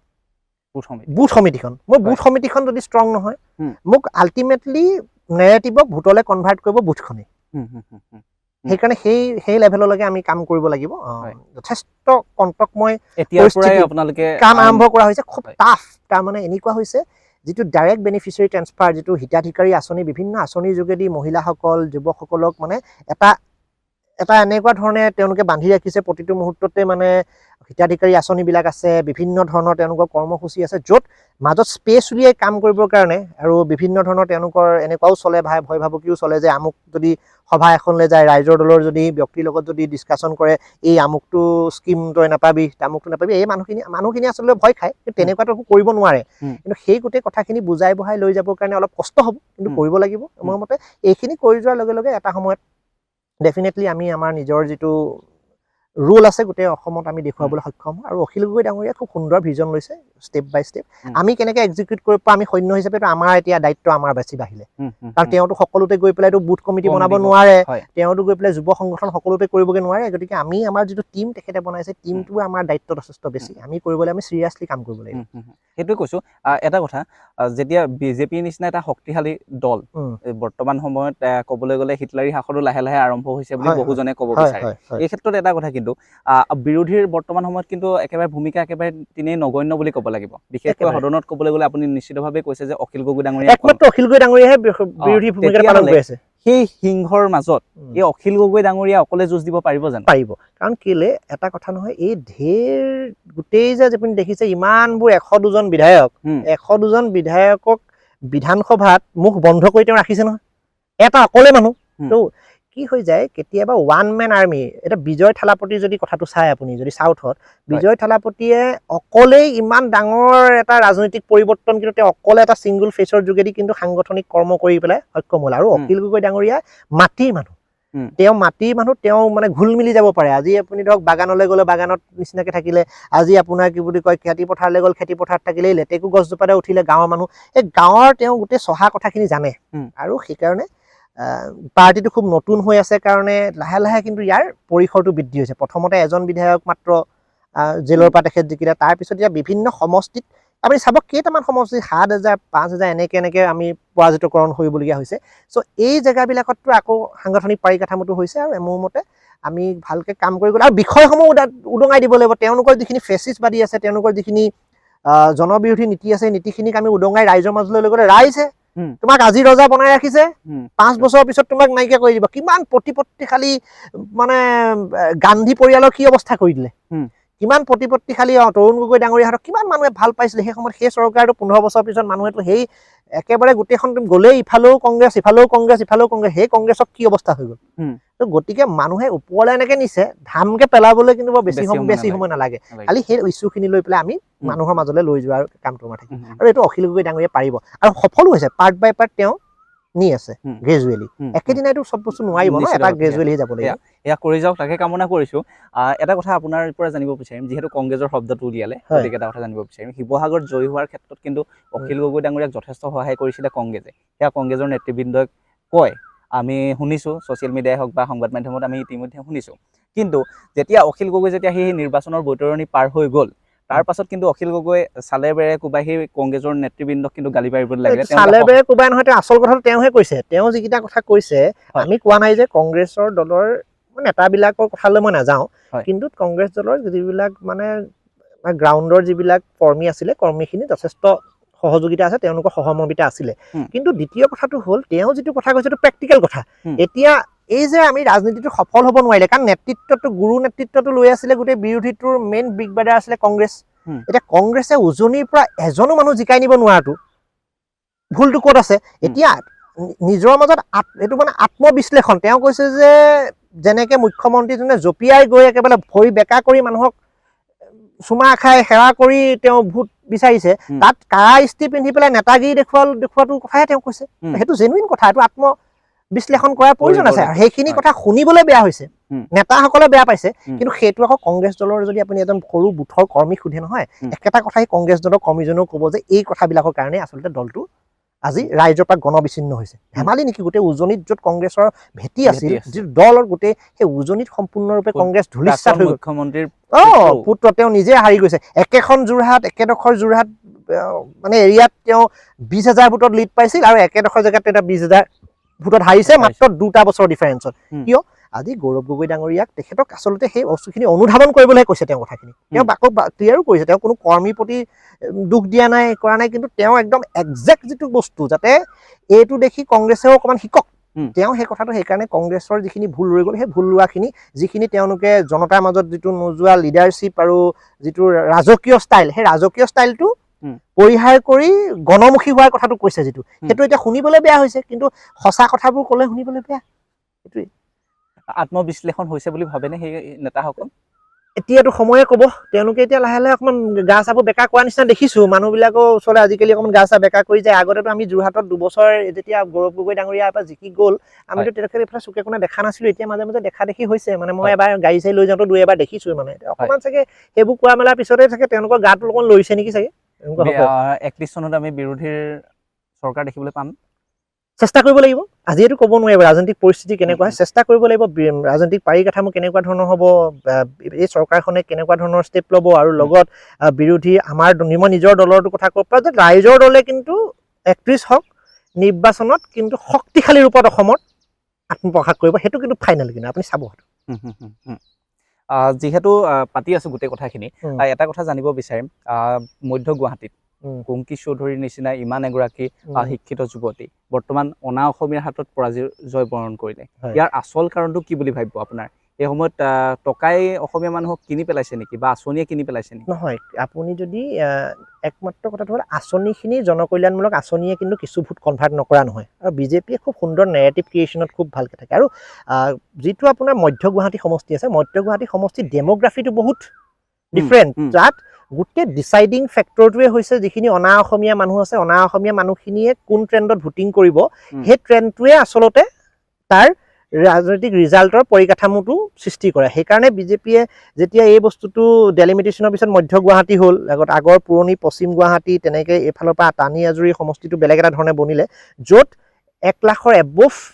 মানে আপোনাৰ হেৰি আছিল, আমাৰ অনা অসমীয়া নন আছামিজ, মানে আমাৰ অসমীয়া নন আছামিজ মানে স্পিকিং তাত মানুহ আছিল। গতিকে সেইসকল মানুহে কি ট্ৰেণ্ডত ভোটিং কৰিব, সেই ট্ৰেণ্ডটো আচলতে তেওঁলোকেই ডিচাইড কৰিছিলে। গতিকে সেইকাৰণে তেওঁলোকৰ এটা বেছি পাৰ্চেণ্টেজ এইফালে কনভাৰ্ট হ'ল। আৰু একেটা কথাই মই কওঁ, কুংকি চৌধুৰীও সময়টো বৰ বেছি নাপালে। আৰু সেই চিটটোত মানে সেই তেনেকুৱা কি হৈ যায়, অলপ ডেম'গ্ৰাফিকেল কিছু কথাও কিন্তু পলিটিক্সত থাকে। সেই কথাখিনি আচলতে যে সেই মানুহখিনি যে ছিকিউৰিটিৰ কাৰণে কাম কৰিব, বা সেই জেনজি কথাখিনি কোৱা হ'ল, কিন্তু সেই মানুহখিনি যে ছিকিউৰিটিৰ কাৰণে তেওঁলোকৰ যে লাইফষ্টাইলৰ লগত আত্মিকতা কৰি পেলাই যে কাম কৰিব পাৰিব, সেইখিনি আচলতে অকণমান চাগে তাত ৰাইজৰ মাজলৈ নিয়াৰ কাৰণে পলম হ'ল, বা একদম সম্পূৰ্ণৰূপে তেওঁলোকৰ আস্থাটো জিকাত চাগে সক্ষম হয়। কিন্তু এতিয়া যদি ভালকৈ কাম কৰি থাকে, তেওঁলোকৰ সমস্যাবোৰৰ কথা যদি ভালকৈ মাত মাতে, মোৰ মতে তেওঁ এগৰাকী শিক্ষিত যুৱতী, উচ্চ শিক্ষিত যুৱতী, আৰু খুব ভাল তেওঁৰ এটা ৰেপুটেশ্যন বনাইছে। গতিকে এই মানুহখিনিক যদি আঁকোৱালি লৈ পেলাই তেওঁলোকৰ ওচৰত যদি গোটেই কথাখিনি, তেওঁলোকৰ সমস্যাবিলাক, তেওঁলোকৰ বিভিন্ন বিষয়বিলাক, তেওঁলোকৰ কালচাৰবিলাক, তেওঁলোকৰ সংস্কৃতি, তেওঁলোকৰ পৰম্পৰা, এইখিনিৰ লগত যদি ধুনীয়াকৈ একাত্ম হৈ পেলাই যদি কাম কৰে, মোৰ মতে সেই মানুহখিনিও কিন্তু আঁকোৱালি ল'ব। এইবাৰ আৰম্ভণি তেওঁ শিকিছে চাগৈ, আৰু দলবিলাকেও শিকিছে নতুনকৈ। সেইকাৰণে মোৰ মতে অনাগত দিনত ভাল হ'ব। আপোনাৰ দলৰে সৌ কাষতে মৰিয়নি সমষ্টিৰ কথা ক'ব লাগিব, এগৰাকী অধ্যাপিকা, যথেষ্ট শিক্ষিত, কিন্তু অকণমান কম শিক্ষিত থকা এজন ব্যক্তি বুলিয়ে ক'ব লাগিব, তেখেতৰ হাতত পৰাজয় বৰণ কৰিলে, যিহেতু নিজৰ দলৰে। আচলতে সেই ক্ষেত্ৰত কি হ'ল, আপুনি অকণমান ক'ব পাৰিব নেকি? তাৰমানে মৰিয়নি সমষ্টিটোত এনেকুৱা হ'ল, প্ৰথম বিষয়টো হৈছে আপুনি যিগৰাকী প্ৰাৰ্থীৰ কথা কৈছে, জ্ঞানশ্ৰী বৰাৰ কথা কৈছে, তেখেতৰ ক্ষেত্ৰত ঠিক একেটা কথাই হ'ল। তাৰমানে এই সমষ্টিটোত তেখেতে যেতিয়া আপোনাৰ চাকৰি এৰি পেলাই আহিছিল, তেতিয়া তেওঁ এই সমষ্টিটোত কাম কৰিব, এইটো কংগ্ৰেছে খেলিব নে ৰাইজৰ দলে খেলিব, এইটো মানে এটা টনাজা চলি আছিল, যাৰ কাৰণে ফ্ৰী হেণ্ড কাম কৰিবলৈ নাপালে। মাত্ৰ 20-25 দিন সময় কেম্পেইন কৰিবলৈ পালে, আৰু কেম্পেইন কৰিবলৈ পোৱাৰ পিছত তাতো অকণমান কিছুমান কথা আছে, ডেম'গ্ৰাফিকেলি কিছুমান মানুহৰ ৰাইজৰ মাজত আছিলে তেওঁ গৈ পোৱাৰ অকণমান, আৰু মানুহে আজিকালি অকণমান পাব্লিক টাচটো চায়। গতিকে সেইকাৰণে অকণমান ডেম'গ্ৰাফিকেলি কিছু ব্যক্তি, যিখিনি ব্যক্তিৰ ওচৰলৈ তেখেতৰ মানে ডেম'গ্ৰাফিত, মানে মৰিয়নিৰ ডেম'গ্ৰাফিত যিখিনি ভোটিং পেটাৰ্ণে ডিচাইডিং ফেক্টৰত কৰে, সেইখিনি জেগাত হয়তো অকণমান গৈ পাওঁতে, তেওঁলোকৰ ওচৰলৈ সোমাওঁতে অকণমান পলম হ'ল। আৰু সেইটো, আৰু মোৰ মতেতো সেইখিনি যিখিনি টাইমত ইমানখিনি ভোট শ্বেয়াৰ পালে, দুইগৰাকীয়ে কুংকি চৌধুৰীৰ কথাই কয় বা জ্ঞানশ্ৰী বৰাৰ কথাই কয়, যিখিনি ভোট শ্বেয়াৰ পালে সেইটোৱে কিন্তু সাংঘাতিক এটা ভাল ৰিফ্লেকশ্যন দিছে। এতিয়াতো ৰূপজ্যোতি কুৰ্মীয়েতো পানী খাই গ'ল, বিজয় গুপ্তাইওতো পানী খাই গৈছিলে, পিছত জিকিছে ঠিকে আছে, কিন্তু আল্টিমেটলি যে তেওঁলোকে এটা পৰিয়ালৰ যে ৰাজনীতিবাদে যে মৰিয়নি সমষ্টিত যে ধৰি থাকিব নোৱাৰিব সেইটো কিন্তু প্ৰতিপন্ন হৈ গ'ল। এতিয়া ভালকে কাম কৰিলে তেওঁ নিশ্চয় ভাল হেৰি হ'ব। গতিকে আৰম্ভণি এটা হৈছে, জেনজি প্ৰাৰ্থী আহিছে আৰু কাম কৰিব লাগিব, সততাৰে কাম কৰিব লাগিব। আৰু আমাৰ জাতীয় যুৱ বাহিনীৰ তেখেতক এতিয়া সভানেত্ৰী দিয়া হৈছে আৰু ৰাইজৰ দলৰ সাধাৰণ সম্পাদক হিচাপে, গতিকে তেওঁ নিশ্চয় কাম কৰিব। আৰু তেওঁৰ হাজবেণ্ড বিতু সোণোৱালটো আগৰ পৰা এজন খুব ভাল আমাৰ ছাত্ৰ মুক্তি কৃষক মুক্তিৰ লগত জড়িত হৈ পেলাই খুব সুন্দৰ সাংগঠনিক কৰ্ম কৰি আছে। গতিকে সেই তেওঁলোকৰো সেই ঠাইত থাকিব আৰু লাহে লাহে ৰাইজে আঁকোৱালি ল'ব। আৰু সময় লাগিব, কিছু সময় মানে কাম কৰিব লাগিব, এতিয়া ৰাইজৰ মাজত থাকিব লাগিব আৰু আছেও, তেওঁ ৰাইজৰ মাজতে আছে। গতিকে তেওঁ আছে। কুংকি চৌধুৰীৰ কথাটো মই তেওঁ দেখিছোঁ ৰাইজৰ মাজত গৈছে। গতিকে মোৰ বোধে আৰু নতুন নতুন মানুহ আহিব, আৰু নতুন নতুন মানুহ আহিব, যুৱ প্ৰজন্ম আৰু ভাল ভাল মানুহ আহিব। সেই মানুহবিলাকে এতিয়া নিজৰ নিজৰ অঞ্চলত কাম কৰিব। গতিকে মই ভাবোঁ যে অহা 31ৰ নিৰ্বাচনটো যুৱ প্ৰজন্মৰ নিৰ্বাচন হ'ব। যুৱ প্ৰজন্মৰ কথা কৈ আছে যিহেতু, আপুনিও তেনেকুৱা কোনোবা এটা সমষ্টিত প্ৰতিনিধিত্ব কৰিবৰ কাৰণে নিজকে সাজু কৰিছে নেকি? মূল কথাটো হ'ল মই দললৈ আহিছোঁ, এতিয়া দলে মোক সাংগঠনিক কৰ্ম কৰিবলৈ কৈছে আৰু দলে সাংগঠনিক কৰ্ম দলে যিটো ধৰণৰ দায়িত্ব দিব, মোক এতিয়া মুখপাত্ৰ হিচাপে দিছে। মই বিভিন্ন ধৰণৰ টক শ্ব'জ হওক বা মুখপাত্ৰ হিচাপে দলে য'লৈ যাবলৈ কৈছে মই তাত গৈছোঁ। আৰু দ্বিতীয়তে সাংগঠনিকভাৱে মোক এতিয়া সন্মানীয় অখিল গগৈ ডাঙৰীয়া আৰু আমাৰ কেন্দ্ৰীয় সমিতিয়ে আমাক যিখিনি গাইডলাইন দিছে যে এইখিনি এটি লেভেলত কৰিছে, মই সেইটো লেভেলতে কাম কৰিছোঁ আৰু সাংগঠনিকভাৱে কৰ্ম কৰিম। তেনেকুৱা ধৰণৰ এতিয়ালৈকে কোনো চিন্তা কৰা নাই, কাৰণ আমি দলটো বনাব লাগে। এতিয়া মূল কথাটো হৈছে ৰাইজৰ দলটো আমি শক্তিশালী কৰিব লাগে। জাতীয় যুৱ বাহিনীটোক আমি অসমৰ এটা শক্তিশালী যুৱ সংগঠন হিচাপে এমাৰ্জ কৰিব লাগে। সেইখিনি আমাৰ কাম, বহুত কাম আছে। এতিয়া সেই ইলেকশ্যন খেলা কি খেলা এইবোৰলৈ সময় আছে, সেইবোৰ পিছত দেখা যাব। কিন্তু বিষয়টো হৈছে যে আমি দলটো শক্তিশালী কৰিব লাগিব আৰু দলটো শক্তিশালী কৰাৰ কাৰণে দলে যেনেকুৱা ধৰণৰ দায়িত্ব আমাক পালন কৰিবলৈ কয় আমি সেই দায়িত্বটোত আমি কাম কৰি গৈ থাকিম। হয়, অখিল গগৈ ডাঙৰীয়াক বহুতে কয় যে মুখ্যমন্ত্ৰীৰ এজেণ্ট, আপুনি শুনিছে? হয়, শুনিছোঁ নিশ্চিতভাৱেই। আপোনাৰ কিন্তু ফেচবুক একাউণ্টটো যদি মই চাওঁ, সপৰিয়ালৰ সৈতে যোৱা বছৰ 2025 বৰ্ষৰ ফেব্ৰুৱাৰী মাহত, ফেব্ৰুৱাৰী 6 তাৰিখ নেকি, মই এবাৰ চাইছিলোঁ, সপৰিয়ালৰ সৈতে মুখ্যমন্ত্ৰী ডাঙৰীয়াৰ লগত কিন্তু ফটো এখন দেখা পাইছিলোঁ। মই বিশেষ জনামতে আপোনাৰ স্বাস্থ্যজনিত কাৰণৰ কাৰণে লক্ষাধিক টকা মুখ্যমন্ত্ৰীৰ পৰা আনিছিলে, সেয়া কিন্তু প্ৰদীপ হাজৰিকা ডাঙৰীয়াৰ নেতৃত্বত বুলি ক'ব লাগিব। তাৰ পাছত আপুনি প্ৰদীপ হাজৰিকা ডাঙৰীয়াক পিছফালৰ পৰা, যিটো ৰাইজে কয় বৰ্তমান, চুৰি মাৰি আপুনি ৰাইজৰ দললৈ আহিলে। আপুনিও সেই মুখ্যমন্ত্ৰীৰ এজেণ্ট হিচাপে বৰ্তমান ৰাইজৰ দলত ছদ্মবেশ ধাৰণ কৰি আছে নেকি? এতিয়া চাওক, প্ৰথম কথাটো হ'ল মোৰ এটা অসুখৰ কাৰণে মুখ্যমন্ত্ৰীৰ সাহায্য নিধি, মুখ্যমন্ত্ৰী সাহায্য নিধি হৈছে আমাৰ দুৰ্গত বা কোনোবা পেচেণ্ট বা তেনেকুৱাসকলক সহায় কৰিবৰ কাৰণে অসমৰ ৰাইজে তালৈ ডনেট কৰে, বিভিন্ন CSR পৰা ডনেট কৰে। সেইটো কাৰোবাক যদি এইটো এভেইল কৰিব লাগে তেওঁলোকক দিয়ে, সমাজৰ প্ৰতিটো বৰ্গত দল মত নিৰ্বিশেষে দিয়া হয়। আৰু আপোনাক মই গৌৰৱ সহকাৰে কওঁ, আমি বিভিন্ন ব্যৱসায়িক কৰ্মৰ লগত জড়িত হৈ থকা সময়ত সেই নিধিলে কিন্তু লক্ষাধিক টকা সেই নিধিলেও আমি প্ৰেৰণ কৰিছোঁ। এই যি মুখ্যমন্ত্ৰী সাহায্য পুঁজি লৈ আমিও ডনেট কৰা, ক'ভিডৰ সময়তে হওক তাৰ আগতো হওক আমিও ডনেট কৰা আছিল। কিন্তু উক্ত মুহূৰ্তত যেতিয়া আমাৰ এটা স্বাস্থ্যজনিত কাৰণ আছিলে, কাৰণ আমিওতো চিটিজেন, আমাৰ টেক্সো গৈ আছে, গতিকে সেই হিচাপত মোক এটা সাহায্য তেওঁলোকৰ তাৰ পৰা দিলে। তেনেকৈ ধৰণে বিভিন্নজনে বিভিন্ন ধৰণৰ সাহায্য পাইছে। কিন্তু এইটো এনেকুৱা নহয় যে মই এটা সাহায্য পালোঁ, মোৰ ব্যক্তিগত লাভালাভটো হ'ল মই সাহায্যটো পালোঁ বুলিয়েই মই এটা প্ৰজন্মৰ লগত মই এইটো গাদ্দাৰী কৰিব নোৱাৰিম নহয়।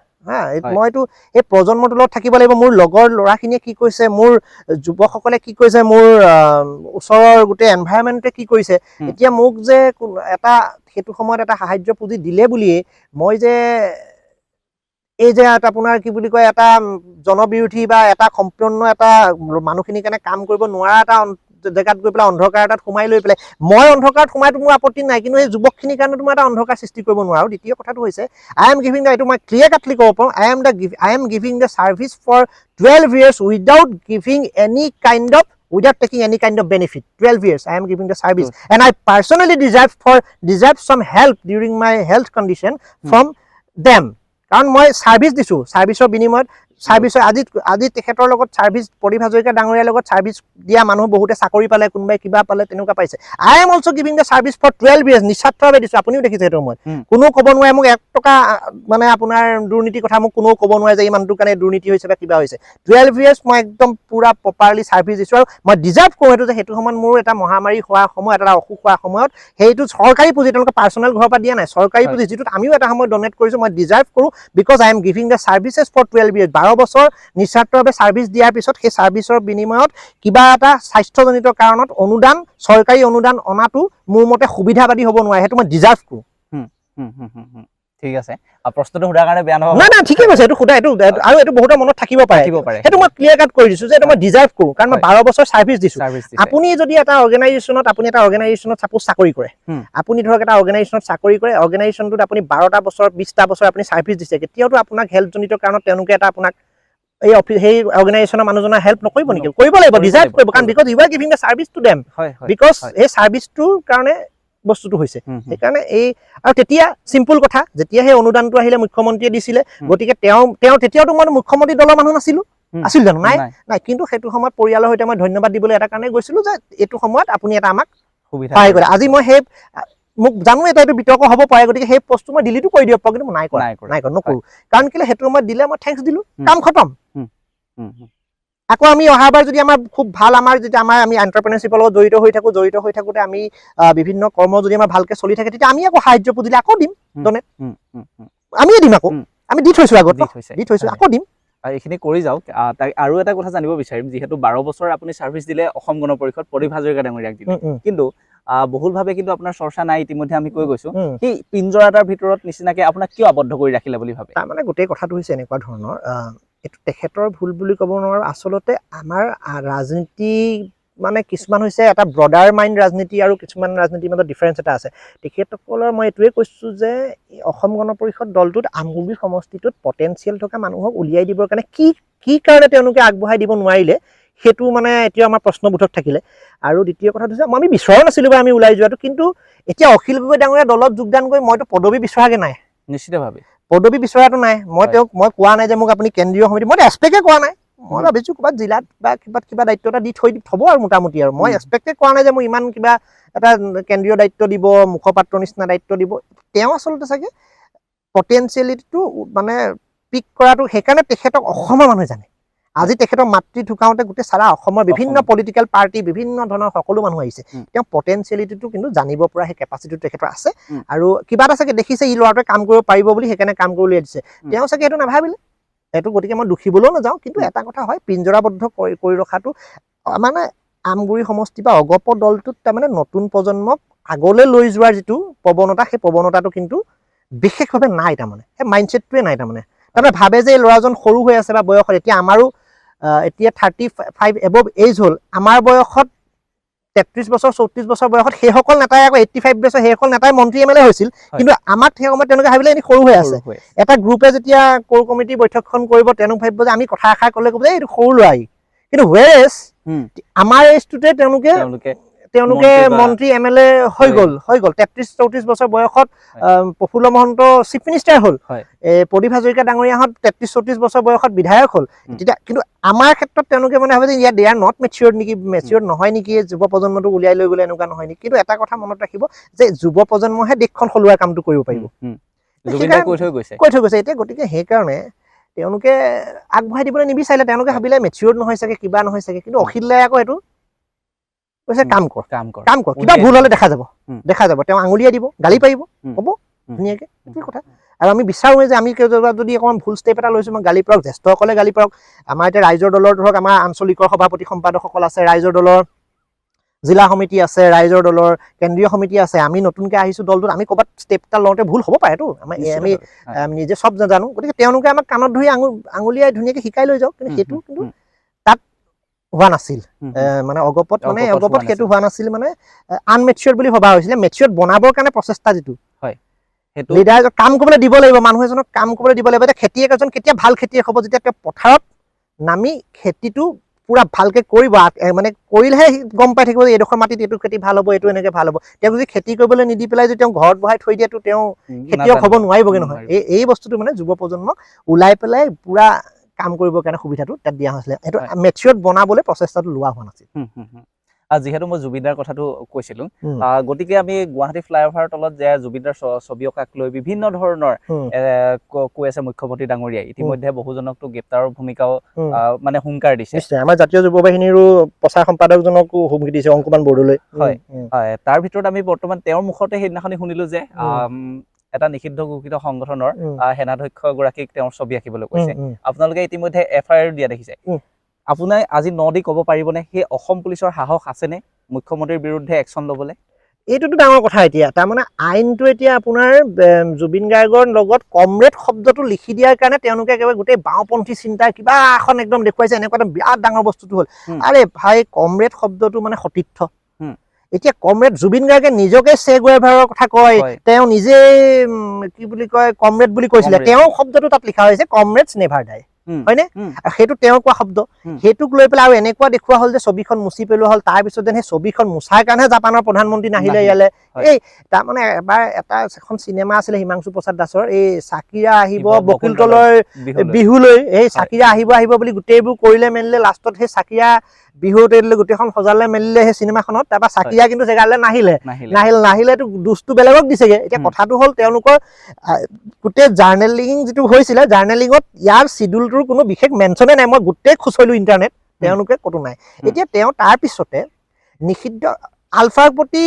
বহুত অসমৰ জনসাধাৰণৰ যাতে জন্মৰ পটভূমি আছে গতিকে বহুত অসমীয়া জনসাধাৰণৰ আলফাৰ প্ৰতি সহমৰ্মিতা আছে হয়তো মুখ্যমন্ত্ৰীজনেও থাকিব পাৰে মই নাজানো কিন্তু কথাটো হ'ল তেওঁ সাংবিধানিক পদমৰ্যাদাত এটাত আছে আৰু তেখেতে ওঠ লৈছে তেখেতে সংবিধানৰ শপত লৈছে গতিকে তেখেতে এই কথাটো কোৱাৰ পিছত আমিতো FIR দিলো FIRখন তেওঁলোকে একচেপ্ট কৰিবলৈকে তেওঁ মানে হেৰি নাপালে মানে তেওঁলোকে পুলিচ থানাত FIRখন একচেপ্ট কৰিবলৈকে তেওঁলোকে 45 মিনিট সময় লাগিছে ত'ত ফোন চোন কৰিছে গতিকে সেই অসম পুলিচে কিবা কৰিব বুলি লাগা কিন্তু এটা বস্তু তেওঁলোকেও জনা ভাল আইন কিন্তু এজন মুখ্যমন্ত্ৰীক আইনে পাৰ্মিট কৰা নাই যে তেখেতে নিষিদ্ধ সংগঠন এটাৰ কথা অপেনলি তেনেকে ক'ব আইন সকলোৰে কাৰণে সমান UAPA সকলোৰে কাৰণে সমান NSA সকলোৰে কাৰণে সমান লক্ষণীয় আমিও চাই আছো DGP ডাঙৰীয়াক DGP ডাঙৰীয়া এইটো কৰিবৰ কাৰণে সাহসটো হ'বগে নে নহ'বগে যদি নহয় আপোনালোকে কি ব্যৱস্থা ল'ব চাওক আমিতো আমাৰ প্ৰতিবাদ সাব্যস্ত কৰিম আমিতো গৈ পেলাই এটা DGPক ডিঙিত ধৰি পেলাই আনিতো আপুনি এইটো কৰক বুলি তেওঁক নি পেলাই মুখ্যমন্ত্ৰীকটো ভৰাবগে নোৱাৰো কিন্তু আমিতো প্ৰতিবাদ আমাৰ আছে গণতন্ত্ৰ আমাক দিছে আমি প্ৰতিবাদটো কৰিম আমি FIR দিছো FIR পিছত আমি কিমান দিনত ইয়াৰ কাৰ্য ব্যৱস্থা কি হ'ল আমি ফলো আপ কৰিম যদি দেখো একো নাই হোৱালে আমি আৰু পন্থা আমি দলৰ মজিয়াত আলোচনা কৰি আমি আৰু প্ৰতিবাদী কাৰ্যসূচী হ'ব যিহেতু আপুনি গণতন্ত্ৰ শব্দটো ক'লে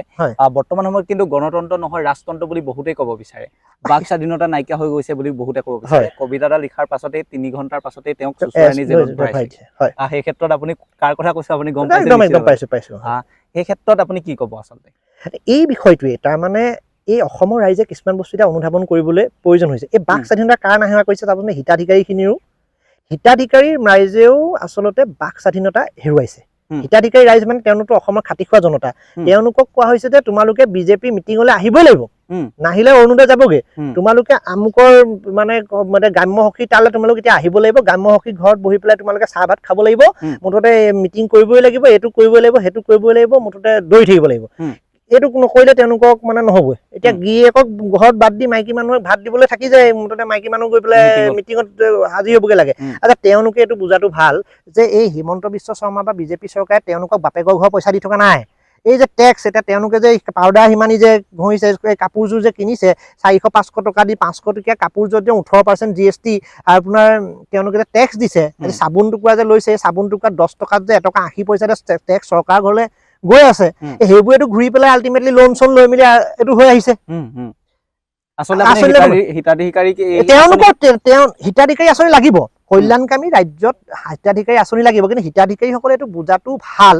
যে তেওঁলোকক যিটো বাক স্বাধীনতা নোহোৱা কৰিবলৈ বিচাৰে তেওঁলোকক যাবই লাগিব মিটিঙলৈ আমুকে কৰিব লাগিব এইটো আচলতে কিন্তু এখন গণতান্ত্ৰিক দেশৰ কাৰণে নহয় কাৰণ গণতান্ত্ৰিক দেশখনৰ প্ৰতিগৰাকী অনগ্ৰসৰ ব্যক্তি হিতাধিকাৰী আঁচনিৰ যোগেদি তেওঁলোকক অলপ আপলিফমেণ্ট কৰিবৰ কাৰণে এইটো কল্যাণকামী ৰাষ্ট্ৰৰ এটা পলিচি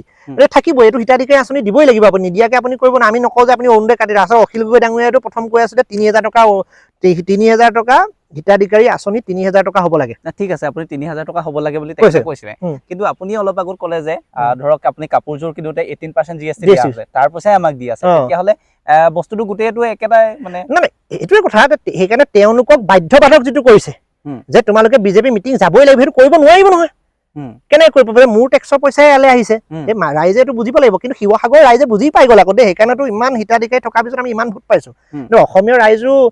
কৈছে আমি বিজেপি মিটিঙলৈও যাম, আমি হিতাধিকাৰী আঁচনিও ল'ম, কিন্তু ভোটটো নিদিওঁ। আমি ভোটটো দিবলৈ বাধ্য কোনেও কৰিব নাই, এইটো গণতান্ত্ৰিক অধিকাৰ। কিন্তু সেই আপুনি যিটো অকণমান আগতে ক'লে, আমি বিষয়টোলৈ ঘূৰি যাওঁ যে হিতাধিকাৰী আঁচনি আমি বিৰোধিতা নকৰোঁ, কিন্তু হিতাধিকাৰী বনাই হিতাধিকাৰীসকলক যি ধৰণে দিয়া তেওঁলোকৰ স্বাধীনতা খৰ্ব কৰিবলৈ চেষ্টা কৰা হৈছে, সেইটোহে আচলতে আটাইতকৈ গুৰুত্বপূৰ্ণ কথা। ৰাজতন্ত্ৰ এতিয়া আপুনি চাব, এই যে যিবোৰ মন্ত্ৰী হ'ল এতিয়া, এই মন্ত্ৰীবিলাকো এতিয়া মন্ত্ৰী হৈ থকা নাই। এই মন্ত্ৰীবিলাকৰ অৱস্থাটো আপুনি, মই ভালকৈ এতিয়া ক'বলৈ বেয়া শব্দটো, এই মন্ত্ৰীবিলাক এতিয়া হৈছে হিমন্ত বিশ্ব শৰ্মা মহৰী। আপুনি মন্ত্ৰীবিলাকে এতিয়া বাজেটখন যে বনাইছে, বাজেটখন গৈ পেলাই বাজেটখন তেওঁৰ বস্তু নাই বিশেষ, সেই হিমন্ত বিশ্ব শৰ্মাৰ লগত বহি লৈ পেলাই হিমন্ত বিশ্ব শৰ্মাই যিটো কৈছে সেইটোৱে চলাই আছে। এতিয়া মানে মন্ত্ৰীসকল হৈ গ'ল কমপ্লিট মানে মহৰী। মই একদম মহৰী, আপুনি একদম পুৰা বেছিকে ক'ব নালাগে, যিহেতু বাক স্বাধীনতা বৰ্তমান নাই বুলি আপুনি কওক। আমাক NSS লগালেও লগাব, কিমান চিন্তা কৰি থকা নাই, যুঁজিম বুলি আহিছো, ৰাইজৰ কাৰণে কাম কৰিম বুলি। তেওঁতো কৈয়ে থাকে কথাই প্ৰতি NSS লগাই কিবা লগাই, গ'লে যাব, দৰকাৰ হ'লে বাক স্বাধীনতাটো কিবা কথা কৈছো কাৰণে আমাৰ ওপৰত কিবা একশ্যন লৈ ক'ৰবাত যাবলগীয়া হ'লে জেল চেল যাম, কি আছে, ইমান ডাঙৰ কথা নহয়। একো নাই বাৰু। এটা কথা আৰু এটা জানিব বিচাৰিম, বৰ্তমান সময়ত বিদ্যালয়সমূহ আপোনালোকৰ ঘৰৰ এই চাইডে আহি থাকোঁতে মই বিদ্যালয় কেইবাখনো দেখি থৈ আহিছোঁ, তাত বন্ধ হৈ গৈছে ইতিমধ্যে, তাত গৰু গোহালিৰ এটা পৰ্যায় পাই গৈছে। আচলতে এই বিদ্যালয়সমূহত ধৰক ষ্টুডেণ্ট আছে, তাৰে ক্লাছৰুম আপোনাৰ ক শ্ৰেণীৰ পৰা পঞ্চম শ্ৰেণীলৈকে 6টা ক্লাছ, তাত শিক্ষক থাকেহে 2জন। তেতিয়াহ'লে যদি সেই স্কুলখন বন্ধ হৈ যায়, তেতিয়াহ'লে সেই পোষ্ট দুটাও ইতিমধ্যে মৰি গৈছে। তেনে ক্ষেত্ৰত এই নিবনুৱা সমস্যাটো লাহে লাহে লাহে বৃদ্ধি পাইছে। ইয়াত মানে কি হৈছে, স্কুলবিলাক যে মাৰ্জ হৈছে, শিক্ষক কেইজনৰ চাকৰিটো যোৱা নাই, শিক্ষক কেইজনৰ আকৌ যিখন স্কুললৈ মাৰ্জ হৈছে তেওঁলোকৰ তালৈ লৈ গৈছে। কিন্তু সেই স্কুলখন বন্ধ হৈ যোৱাৰ লগে লগে সেই পিছৰ পৰ্যায়ত সেই পোষ্টকেইটাত আৰু এপইণ্টমেণ্টৰ কথাটো তাত নাহে। বিষয়টো এইটো চাওক, আমাৰ এতিয়া মই সেইদিনা এটা টক শ্ব'ত এই কথাটো আনোতে এজন অসমৰ ইণ্টেলেকচুৱেলে কৈ দিলে যে যিবোৰ স্কুলত ল'ৰা ছোৱালী নাই, মাষ্টৰে ল'ৰা ছোৱালী ৰাখিব নোৱাৰে, এইবোৰ বন্ধ হৈ যোৱাটো মই বেয়া পোৱা নাই। আচ্ছা, এটা কথা নহয়, ল'ৰা ছোৱালী স্কুললৈ নোযোৱা কিয় হৈছে? প্ৰতি বছৰে 2 লাখ 3 লাখকৈ ল'ৰা ছোৱালী আমাৰ মানে গভৰ্ণমেণ্ট শিক্ষা খণ্ডৰ পৰা আঁতৰি কেলৈ গৈছে? এতিয়া আমি সেই বস্তুখিনি আচলতে প্ৰপাৰলি চাব লাগিব যে আমি তাত এই প্ৰাইমেৰী স্কুলখনত কি কাৰণে 2জন শিক্ষক আছে, এই 2জন শিক্ষকে প্ৰাইমেৰী স্কুলখনত এতিয়া আপুনি চাব, এজন তেওঁলোকৰ হেড টিচাৰজনে কেৰাণী দায়িত্বও পালন কৰিব লাগিব। হেড টিচাৰজনে শিৱসাগৰ অফিচলৈ গৈ থাকিব লাগিব, আহি থাকিব লাগিব, তাৰপৰা কোঠা থাকিব 1টা বা 2টা, এই বাকী থাকিলে এজন শিক্ষক, সেইজনক দি থৈছে BLO দৌৰিব লাগিব। মুঠতে 5টা ক্লাছৰ ল'ৰা ছোৱালীকো পঢ়াব লাগিব, BLO কৰিব লাগিব, ইফালে হেড মাষ্টৰে গৈ পেলাই DC অফিচৰ অহা যোৱা কৰিব লাগিব, IS অফিচলৈ অহা যোৱা কৰিব লাগিব, কাগজ বনাব লাগিব। এইখন কৰি থাকোঁতে তেওঁলোকৰ আকৌ চেঞ্চাছ আহক, কিবা আহক, সেইবোৰকে দায়িত্বটো লগাই দিব। গতিকে তেতিয়া কি হৈ গৈছে, এই ব্যৱস্থাটোৱে এইখিনিতে কেৰুণটো আৰম্ভ হৈছে। আৰু আপুনি চাব, শিক্ষকসকলৰ ওপৰতে যত নিয়ম আছে লগাই আছে। তাৰমানে সোনকালে আহিব লাগিব, শিক্ষক স্কুললৈ আহিবৰ কাৰণে আহি পেলাই চকু টিপিয়াই পেলাই এটেণ্ডেঞ্চ দিব লাগিব, তাৰপিছত যাওঁতেও এটেণ্ডেঞ্চ দিব লাগিব। বাকী সেই শিক্ষকক মেইনটেইন কৰি থকা শিক্ষকৰ IS অফিচটোৰ এই কেৰাণীকেইজন, IS অফিচটোৰ বিষয়াসকল সেইটো সময়ত তেওঁলোক আহিছে নে নাই, কোনটো সময়ত গৈছে নাই, ব্লিংকিং তেওঁলোকে দিয়াটো কাৰোবাৰ চলিছে নে নাই ডিপাৰ্টমেণ্ট? 11টা বজালৈকেতো মানুহ নাহে। গতিকে স্কুলৰ পাৰিকাঠামোটো আমাৰ এতিয়া বুনিয়াদী শিক্ষাটোৱে হৈছে আমাৰ মানে প্ৰাইমেৰী ষ্টুডেণ্ট। এতিয়া ইমান ধুনীয়া স্ক'প আছিলে, এই যে আমাৰ যিবিলাক এতিয়া নতুনকৈ চেণ্ট্ৰেল গভৰ্ণমেণ্টৰ অভিলাষী আঁচনিৰ যোগেদি NEPৰ যোগেদিয়ে লাহেকৈ আহিছে আপোনাৰ যিটো model anganwadi center. Model anganwadi চেণ্টাৰবিলাকত কিন্তু এনৰলমেণ্ট আছে। সেই এনৰলমেণ্টটোৰ পৰা আচলতে তাত যিখিনি ষ্টুডেণ্ট আছিলে, সেই ষ্টুডেণ্টখিনিক ছ'চিয়েল ৱেলফেয়াৰ ডিপাৰ্টমেণ্ট আৰু ইফালে আপোনাৰ আমাৰ যিটো প্ৰাইমেৰী এডুকেশ্যন ডিপাৰ্টমেণ্ট আৰু ছ'চিয়েল ৱেলফেয়াৰ ডিপাৰ্টমেণ্টৰ মাজত ইণ্টাৰ কোৰ্ডিনেশ্যন নাই। যদি ভাল এটা যুগসত্ৰ থাকিলেহেঁতেন, এই ষ্টুডেণ্টখিনিকে সেই LP স্কুলখনলৈ ফিডাৰ ষ্টুডেণ্ট হিচাপে তালৈ কনভাৰ্ট কৰিব পাৰিলেহেঁতেন। গতিকে সেইখিনিতো মানে ব্যৱস্থা নাই হোৱা। আৰু টিচাৰখিনি আচলতে টিচাৰক কৈ যে আপোনালোকে ভালকৈ নপঢ়াই, কিবা টিচাৰখিনি গালি পাৰি থাকে, কিন্তু টিচাৰখিনি অৰিয়েণ্টেশ্যনৰ ব্যৱস্থা কি কৰিছে? নাই কৰা। অৰিয়েণ্টেশ্যনৰ ব্যৱস্থা নাই কৰা। শিক্ষকক সকলো সময়ত গালি পাৰিটো নহ'ব। আৰু কমিউনিটি মবিলাইজেশ্যন, আৰু মানুহৰ মানসিকতাটো এটা সৃষ্টি হৈ গ'ল যে আমি স্কুলবিলাক বেয়া হ'ল বুলি মানুহৰ মাইণ্ডত সোমাই গ'ল। মাইণ্ডত সোমাই যোৱাৰ লগে লগে কি হৈ গ'ল, মানে প্ৰাইভেট স্কুলগামী হৈছে। মোৰ গাঁৱৰ LP স্কুলখনত আজি তাৰ পৰাই ডাক্তৰ, ইঞ্জিনিয়াৰ হ'ল, চন্দ্ৰপ্ৰসাদ শইকীয়ালৈকে হেৰি হ'ল, এইটো কি কয় মানে অসম সাহিত্য বা সভাপতি হ'ল মানে বিভিন্নজন আপোনাৰ IAS অফিচাৰ হ'লগে সেইখন স্কুলত ক শ্ৰেণীৰ পৰা পঢ়িয়ে এতিয়া আমাৰ ৰাইজৰ মানে কি হ'ল এতিয়া সেই ওচৰতে থকা প্ৰাইভেট স্কুলখনতহে ল'ৰাটো পঢ়াবলৈ বিচাৰে সেইটো আমাৰো গণ্ডগোল আছে আমিও ল'ৰা প্ৰাইভেট স্কুললৈ দিবলগীয়া হৈছে কিন্তু এই বস্তুটো চৰকাৰে সেই প্ৰাইভেট স্কুলে কৰা বুনিয়াদী যিবিলাক ব্যৱস্থা সেই বুনিয়াদী ব্যৱস্থাখিনি গভৰ্ণমেণ্টে পলিচিগতভাৱে কৰিব নোৱাৰে কাৰণে এই মানসিকতাও ৰাইজৰ লাহে লাহে পৰিৱৰ্তন হৈ পেলাই সলনি হৈ আহিছে ইয়াক ঘূৰাই আনিবলৈ হ'লে আমূল পৰিৱৰ্তন এটা আনিব লাগিব এই গুণোৎসৱত গ্ৰেড দি পেলাই এইটো কাম কেতিয়া কৰিব নোৱাৰে কমিউনিটি মবিলাইজেশ্যন লাগিব কমিউনিটি মবিলাইজেশ্যন মানে গোটেই মানুহখিনিৰ লগত এটা মানে এইটো ষ্টেক হোল্ডাৰ্ছ বুলি কয় যিটো ধৰক লোকেল পাব্লিক ছ'চিয়েল ৱেলফেয়াৰৰ ডিপাৰ্টমেণ্ট এডুকেশ্যন ডিপাৰ্টমেণ্ট এই গোটেইখিনি সমন্বিত এটা প্ৰচেষ্টা হ'ব লাগিব আৰু সদিচ্ছা থাকিব লাগিব যে একদম মিছন মুডত যে মই এডুকেশ্যন ডিপাৰ্টমেণ্টটো এবাৰ চেঞ্জ কৰিমেই কৰিতো দেখুৱাইছে অসম ভাৰতৰ বিভিন্ন প্ৰদেশত এতিয়া গভৰ্ণমেণ্ট শিক্ষা ব্যৱস্থাক একেবাৰে বেয়া জেগাৰ পৰাও সুন্দৰ ব্যৱস্থালৈ ঘূৰাই অনা নজি আছে কৰিম বুলি মিছন মুডত কাম কৰিম বুলি ক'লে ভিজন লাগিব পলিচি লাগিব বহুখিনি কথা পাতি যথেষ্ট গৰম পৰিছে গতিকে আমি অনুষ্ঠান শেষ কৰিছো আচলতে আপোনাৰ কথাতে মই এটা ক'ব লাগিব যে আচলতে মাছ মূৰৰ পৰা হেকেলে নেজৰ পৰা নেগেলে সেয়া মানে নিশ্চিতভাৱে গতিকে বহুত বহুত ধন্যবাদ ইমান গৰমৰ মাজতো আমাক সময়কণ দিলে শেষত আমাৰ ৰাইজৰ কাৰণে কি আহ্বান জনাব আৰু আমাৰ শাসনাধিষ্ঠ চৰকাৰখনৰ কাৰণে কি আহ্বান জনাব ৰাইজৰ কাৰণে আহ্বান জনাম যে ৰাইজে যিটো মানুহ তেখেতসকলৰ বাক স্বাধীনতা আছে যিটো সেইটো কেতিয়াও নিজে খৰ্ব কৰিব নালাগে কোনোবাই তাৰ ওপৰত যদি আপোনাৰ ফেচিছবাদী কিবা ব্যৱস্থাও কৰিছে কিন্তু নিজৰ স্বাধীনতাটো কেতিয়াও মানে হেৰুৱাব নালাগে আৰু দ্বিতীয় কথাটো হৈছে আমি কৰ্মমুখী হোৱাৰ কথা চিন্তা কৰিব লাগিব কৰ্মমুখী হৈ পেলাই আগবাঢ়িলে যুৱ প্ৰজন্মৰ বিষয়ে কৰ্মমুখী হিচাপে আগবাঢ়িলে কিন্তু আমাৰ ভাল পজিটিভ চিন্তা আহিব আৰু দ্বিতীয় কথা চৰকাৰখনৰ প্ৰতি আহ্বান থাকিব যে তেওঁলোকে দমনমূলক নীতিবোৰ অলপ আঁতৰাই মেলি সঁচা অৰ্থত মানে যিটো ৰাইজৰ কল্যাণ যিটো কথা সেই কল্যাণৰ কথাটো চিন্তা কৰক এই বিভিন্ন বুনিয়াদী বস্তুবিলাকৰ ৰিফৰ্মেশ্যনবিলাকৰ কাৰণে কাম কৰক আমিতো এনেকুৱা নহয় যে বেয়া ভালটোক বেয়া বুলি ক'ম ভাল কিবা এটা কৰিলে আমি ভাল বুলি ক'ম আমি আদৰিম কিন্তু ফেচিছবাদী কামবিলাক কৰি থাকিলে এতিয়া এই ছবি অঁকাৰ কাৰণে যদি NSA লগাবলৈ বিচাৰে তাৰপৰা পৰেশবোৰক টানি আনি ইছ্যু ডাইভাৰ্ট কৰা সেইবোৰ যদি কৰি থাকে মুখ্যমন্ত্ৰী এগৰাকীয়ে অৱশ্যলি আমিতো বিৰোধিতা কৰিব লাগিব ধন্যবাদ থাকিলে পুনৰবাৰ বন্ধু বান্ধৱীসকল এয়া আছিলে ৰাইজৰ দলৰ মুখপাত্ৰ তথা জাতীয় যুৱ বাহিনীৰ নৱনিযুক্ত সাধাৰণ সম্পাদক অভিজিৎ শইকীয়া ডাঙৰীয়া আজিৰ এই খণ্ডটি শেষলৈকে চোৱাৰ কাৰণে আপোনালোক সকলোকে ধন্যবাদ জ্ঞাপন কৰিছোঁ ৰং বয় বয় জয় আই অসম